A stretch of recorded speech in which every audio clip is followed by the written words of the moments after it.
Hey everyone. In the last video for this week, I'm going to talk about the connection between this regression framework that we talked about in the previous videos and causal inference, the way we talked about it previously in terms of differences in means between treatment and control group, as well as the difference in difference estimator. And we will talk about this or introduce this connection between the regression framework and causal inference in the context of a really interesting study that is, of course, as always, discussed in the EMI book as well, which examines the effect of gender on policy making.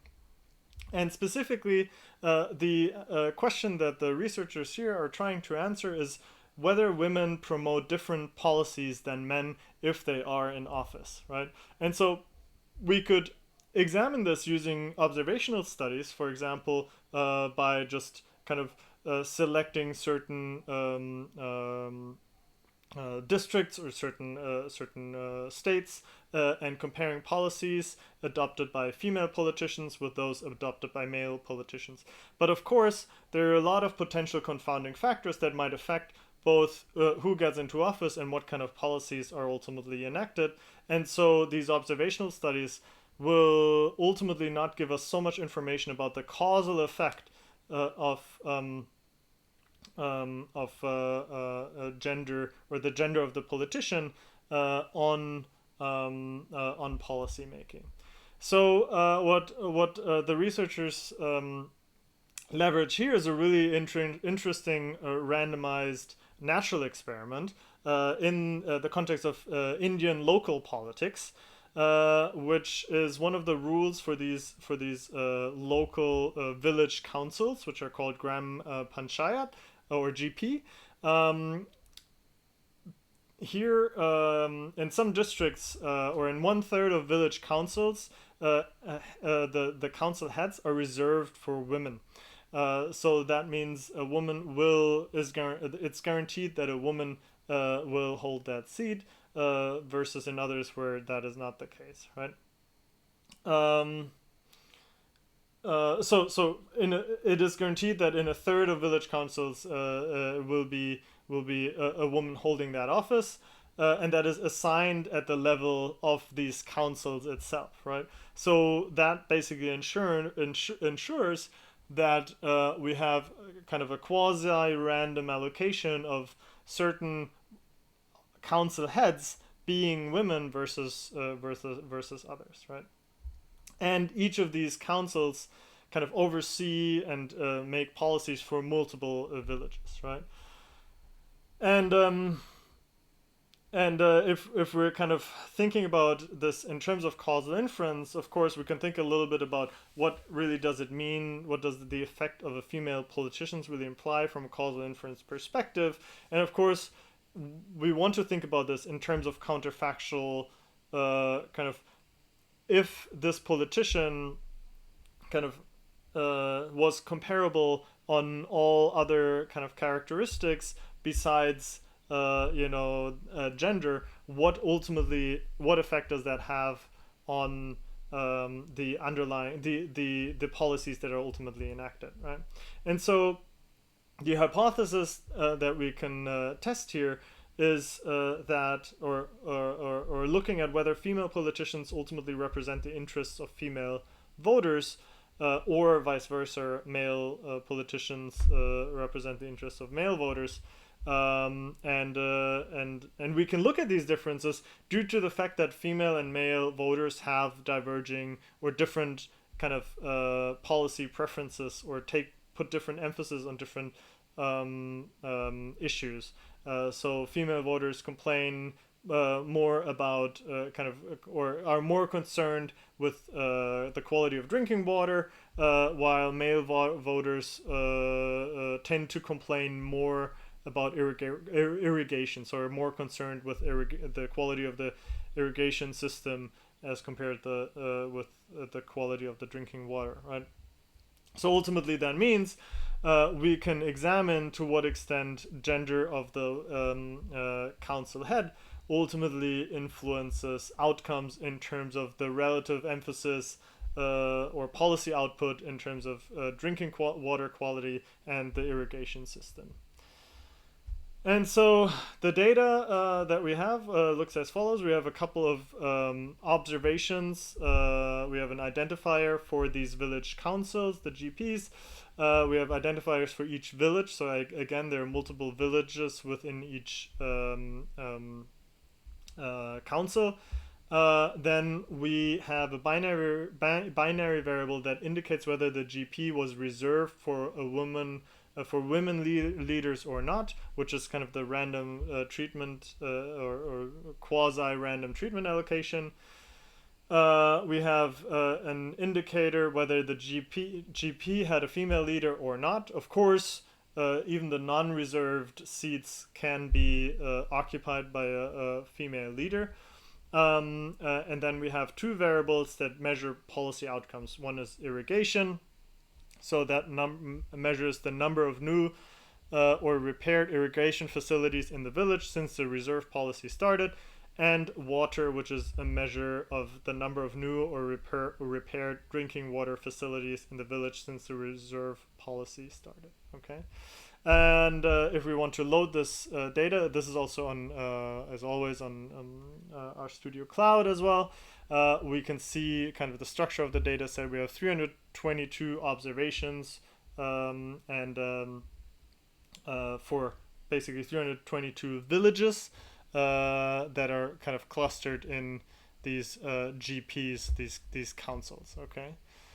So now if we kind of want to explore the treatment effect traditionally, the way we talked about it in previous videos, first, of course, we can examine the extent to which the randomization was successful. So here the question, or not to what extent the randomization was successful, but rather look at whether these the seat reservation ultimately led to female politicians actually taking that position, right? And so if we look at the proportion of female council heads among the GPs where they actually were reserved a seat, we see, of course, so there's compliance in the sense that all the reserved seats were actually occupied by women.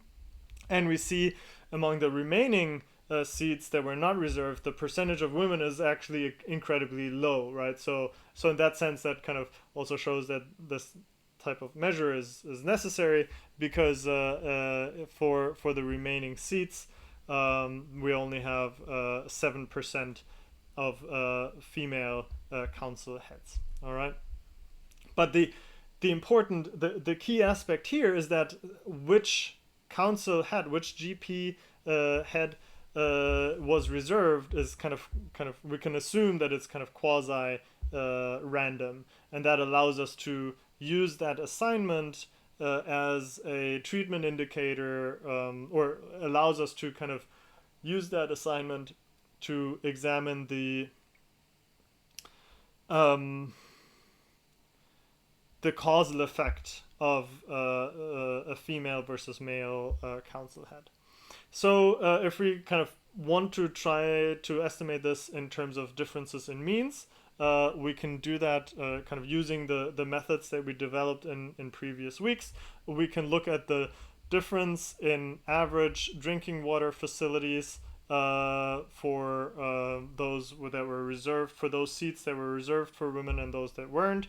And we see that indeed, let me just go back real quick so I don't. So that's the just the number of new or repaired irrigation, new or repaired drinking water facilities. So that's higher. The number of repaired drinking facilities is higher in all the areas where the city, the village council head was reserved to women, and the number of repaired irrigation facilities is lower. So that's kind of displaying this this difference with regard to representation. But importantly, the difference here when it comes to irrigation is not as large, right? So one kind of interpretation is that although these female council heads pay more attention to so it's not it's not to be seen so much as a trade-off as in female politicians take into account this issue. In addition, on top, they provide more clean water resources while only a small decrease in focus on irrigation, right? So basically, on average, it's not a zero sum game in this sense, right? Which of course is important in kind of evaluating this, right? So now the important thing is that these differences in mean are ultimately equivalent to what we looked at in the regression framework as the slope coefficient if we include the treatment indicator as an independent variable in our OLS framework, right? So on top of that, that also implies that if we have kind of a randomly assigned treatment, we can actually interpret the regression coefficient in terms of a causal effect, just as we can interpret the difference in means estimator in terms of the causal effect between the treatment and the control, if our underlying assumptions, if randomization and ignorability and so on, if those assumptions hold. Of course, they don't always hold, but to the extent that they hold, we can interpret the regression coefficient in terms of a causal effect, right? So again, here we have the difference in means between the treatment group and the control group. That's the 9.25. That's the treatment effect on the provision of water, clean, new and repaired clean water, drinking water facilities. That difference between the treatment and control group is 9.25. If we now, instead of looking at the difference in means, we estimate an OLS model with the dependent variable being our outcome, namely the number of new and repaired water facilities, and the independent variable, the treatment assignment reserved using the women data set, then we see, of course, the intercept, which is kind of the expected average number of repaired water facility or drinking water facilities in the village among the control conditions, so among districts where there was no that were not reserved for women. And then we see the slope coefficient for our independent variable. This is now, keep in mind that the independent variable here is a dichotomous indicator that is 0 if the council head was not reserved for women, and 1 if it was reserved for women, right? So that means the slope coefficient describes the effect of a 1 unit increase in the independent variable on the average outcome of the dependent variable. So in expectation, that means that in the among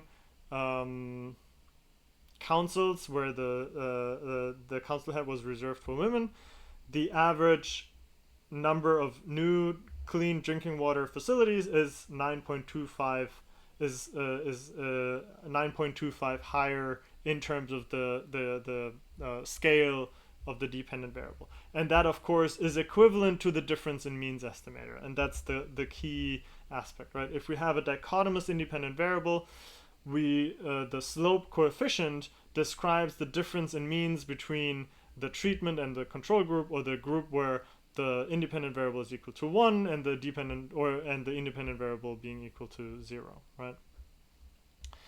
So in that sense, the difference, the OLS framework gives us a simple framework to directly examine the effects of treatment and control, or treatment conditions versus a control condition, right?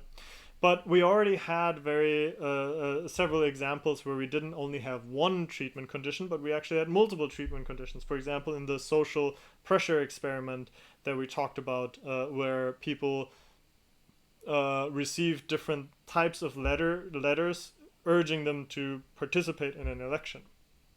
The linear regression framework can be easily extended to multiple predictors, right? And here we don't only have one individual independent variable, x, but we have multiple independent variables and multiple slope coefficients, right?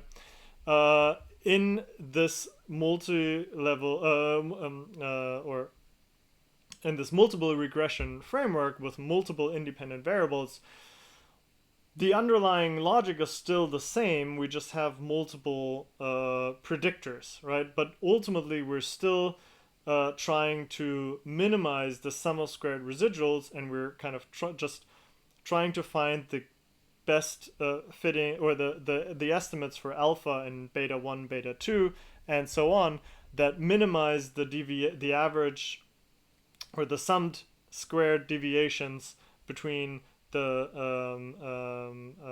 regression line and the actual observed outcomes, right?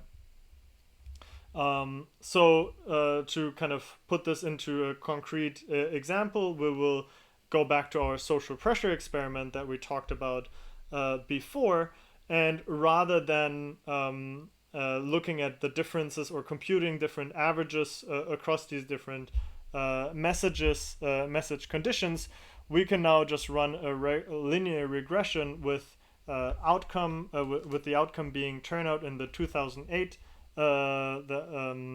election, and the messages being the different message groups. And note here that the LM function will automatically create, since we're supplying a character or factor variable as an independent variable, what R will do is it will automatically create separate dichotomous indicators for every individual category in messages, and then leave out one as the reference category, right? So in this case, as you can see here, the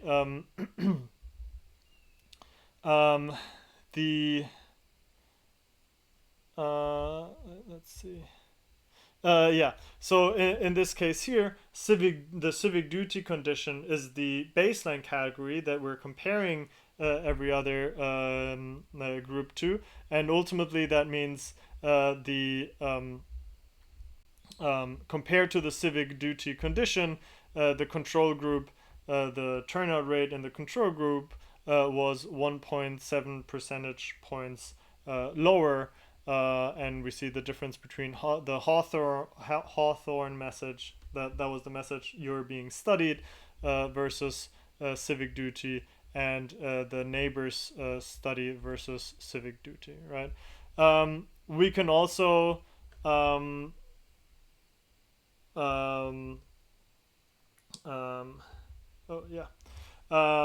so again, in this case, even though we have multiple predictors, this is equivalent to examining the average outcomes under each individual condition, right? So if we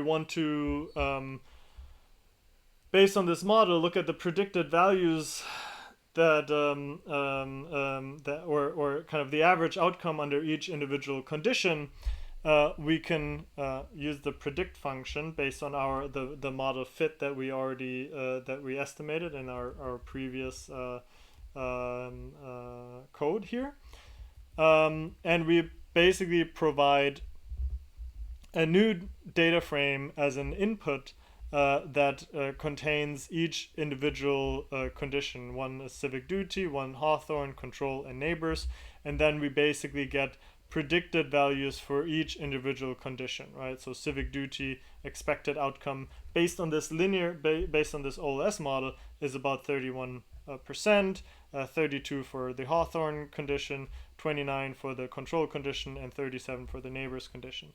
And of course, this is equivalent to the averages that we computed previously using tapply a couple of weeks ago. Right, so here we just computed the averages across the different message types in our primary 2008 outcome, and these numbers, the ordering is not quite the same. Control is here and number 3 here, but then the numbers ultimately are the same, right? So why are they the same? They're the same because in this OLS framework, where we have only dichotomous indicators for different treatment conditions, we're estimating the average level in the outcome variable in each treatment group, and that's, you know, just equal to computing the average across all observations in that specific treatment group, right? We can also create an equivalent model by basically removing the constant term and replacing the intercept with an indicator variable for the baseline treatment. And so basically, if we kind of, in addition to the messages on the right side of that tilde include this -1, what this will cause is it will remove the intercept from the regression equation. So remove the alpha term from the equation, and instead, rather than leaving out one of the categories of the independent variable, basically computes a beta coefficient for each individual group. So it doesn't require kind of a baseline category, so to speak, right? It removes the intercept and instead has a coefficient for each individual outcome in the treatment variable, right? And so here we have, of course, the same averages for civic duty, control, Hawthorne, and neighbors. All right. So, of course, this was kind of a compact view on and kind of overview of OLS and this connection between OLS and difference in means. And we will go through this a lot more in the assignment that I'm going to upload later today. And of course, we will also talk a lot more about this next week when I really dig into the details or kind of like the underlying mathematical details of how we ultimately estimate or get our OLS estimates.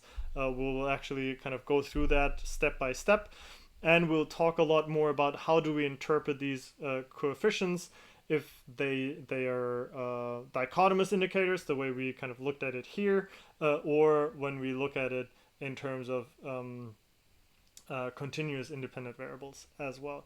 So this was just, you know, a quick overview, and we'll talk about this a lot more in the upcoming weeks. But this is enough for this week. I'm looking forward to your questions in our next Q&A session.